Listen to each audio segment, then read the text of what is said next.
Kochi Muziris Biennale takes place in Fort Kochi in Kerala, India, every 2 years. It draws on the layers of cosmopolitan culture at this historically significant trading port of Kochi, and of Muziris, the ancient mythical city beneath Kochi that disappeared in floods in the 14th century. And the Biennale brings international contemporary art from India and elsewhere into dialogue with the lived experience of the place, with its fishing and tourism and current trade mixing with the vestiges of an antique spice trade. It is known as the People's Biennale, which in many ways is a nod to the Marxist governance of Kerala and the traditions of public action and public engagement that are so strong in Kerala. This year, that sense of the Biennale being a beacon in India for a liberal and inclusive society became even more palpable because of the curatorial vision of Anita Dubey.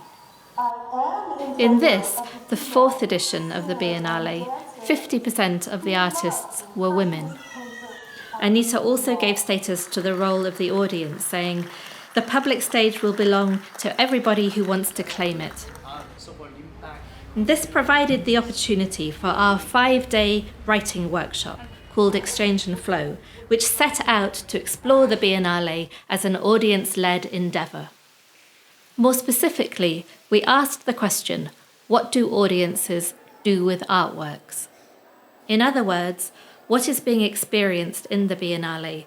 What scope for play do artworks offer audiences? And what do we take away? What do we do with those experiences? I'm Dr. Joanna Griffin. As organiser of this event, I invited 25 participants from India, Bangladesh, Germany, the Netherlands, and the UK. They were all writers from different fields: journalism, fiction, drama, academia, education, even tourism, who were all interested in this question, what do audiences do with artworks? It was a 5-day workshop with a different emphasis each day, with the aim of developing a deeper understanding of how audiences react to artworks, and thereby how to better design future projects with the active participation of audiences at the forefront and as the primary motivators. The goal of doing these interviews is to get people to reflect on the very minute or specific aspects of how we make sense of the world and what we know and what we experience, but in a way that we just don't pay attention to most of the time. Day 1 was the anchor for everything that followed. Dr. Hannah Drayson led a phenomenology workshop, and what she did was to provide the group with techniques for turning attention to experience. Pre-reflexive. It's what William James talked about, the problem of understanding or seeing, measuring or writing about our own experience was like turning the lamp up in order to see the edges of the darkness.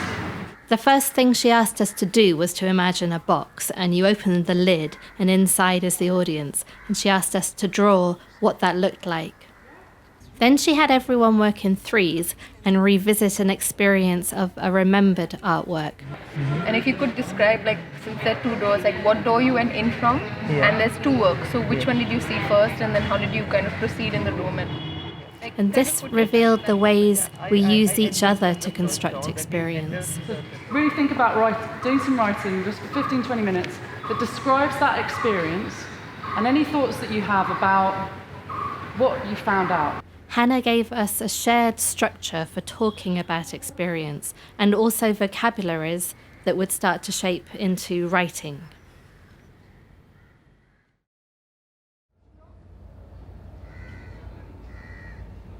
Day 2 we spent in the Biennale.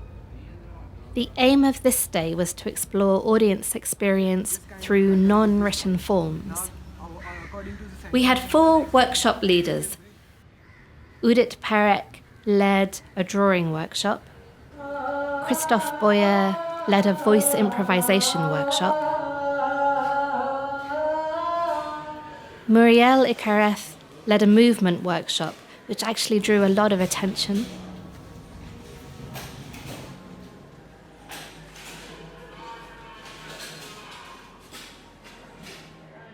Jackie Knight led a photo essay workshop.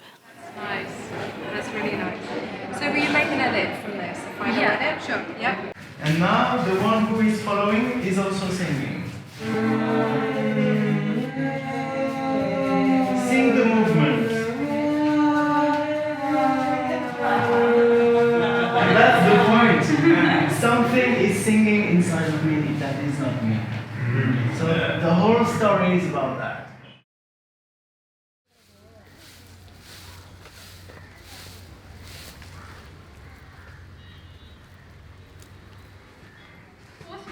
The postmaster. It was interesting when I came last time also I spoke to him if he's seen any of the workshop exhibits. Day 3 was an open day, and we had many more people join. We revisited the Biennale, then wrote from these experiences. We then created an improvised performance. No window, just one light reflecting like a circle of light. Now I understand the difference. When I had a life with them, I felt I was alive, and now I am trying to be alive.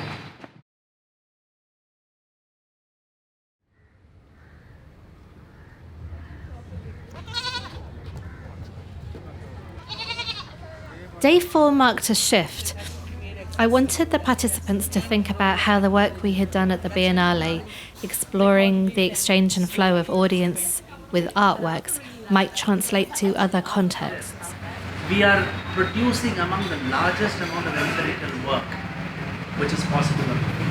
So if you really Professor Sundar Sarikar joined us through our partnership with Leonardo Journal, and he talked about some of the structural obstacles that exist for writers from India who want to publish internationally. the students come to us and ask, okay, I've done this 2 years of work, I've collected all this, now what do you want me to do? Because, especially the social sciences, the guides tell them, don't start theorizing now, don't use theory, just write down what you see. He opened the possibility of writing for Leonardo and other journals.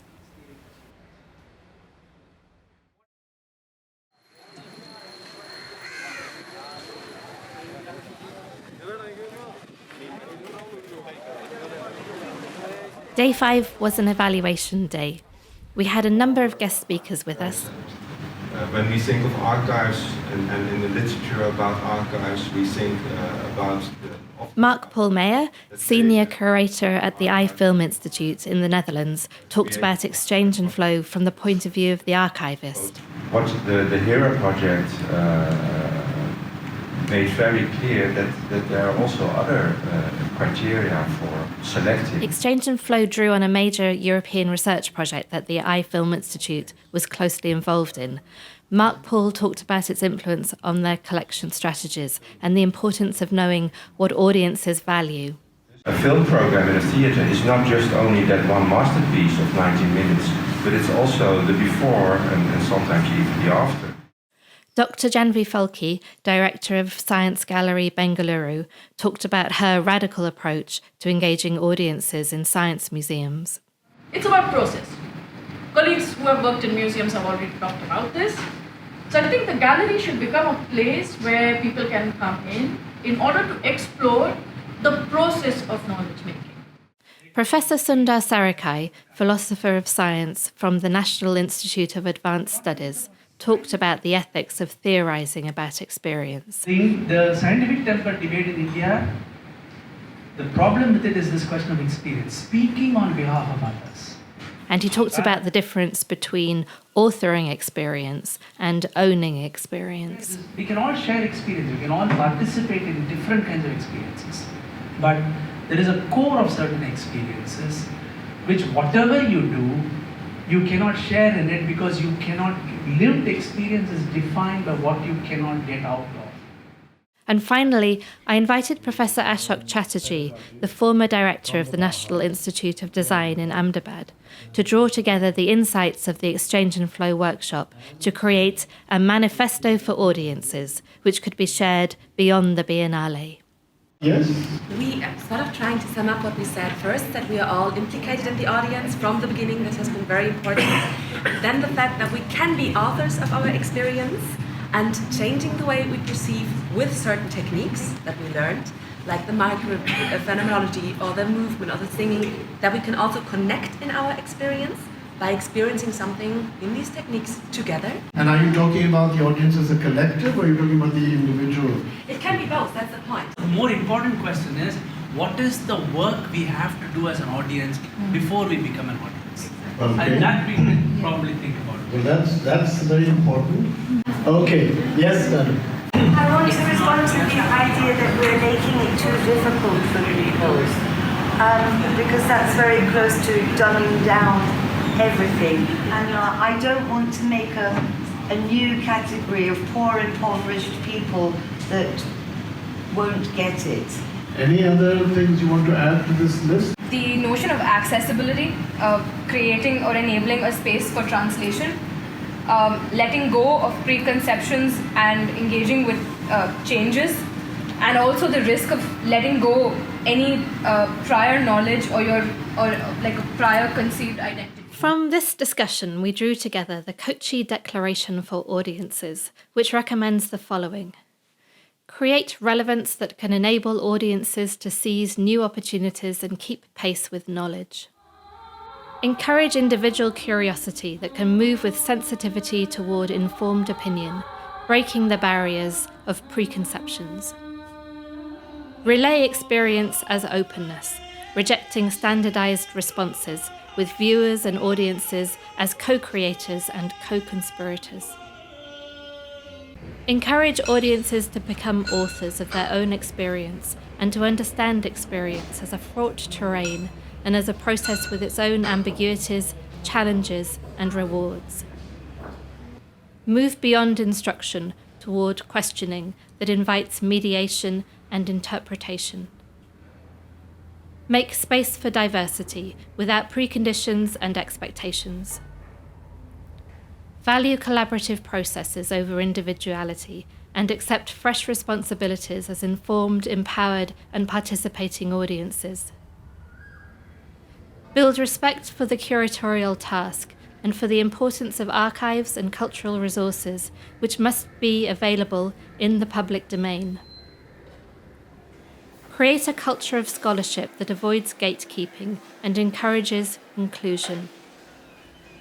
Build a more level playing field in which the importance of collaboration between artists, scientists, and audiences is recognized as a foundation for responsible citizenship in a just and equitable society. Recognize education as the space in which these capacities and values need to be respected and nurtured. We began the writing workshop by asking the question, what do audiences do with artworks? We said, let's look at what's going on in the exchange and flow between artworks and audiences, and what happens if we situate the audience's perceptual apparatus at the heart of the Biennale, and think of the exhibition as an audience-led endeavour. The wider intention of the workshop was to find out if there are things that we can learn at the Biennale that are transferable to other contexts, where it might be much more challenging to foreground the work of audiences in this way. That work is ongoing. We're publishing writing from the workshop through Trans-Technology Research open access papers at the University of Plymouth. Basically, the group of children I worked with in 1977. So they were actually We're completing a film about audience-led TV in India in the 1970s. We're developing a series of co-written publications between academics and non-academics for the Leonardo Journal.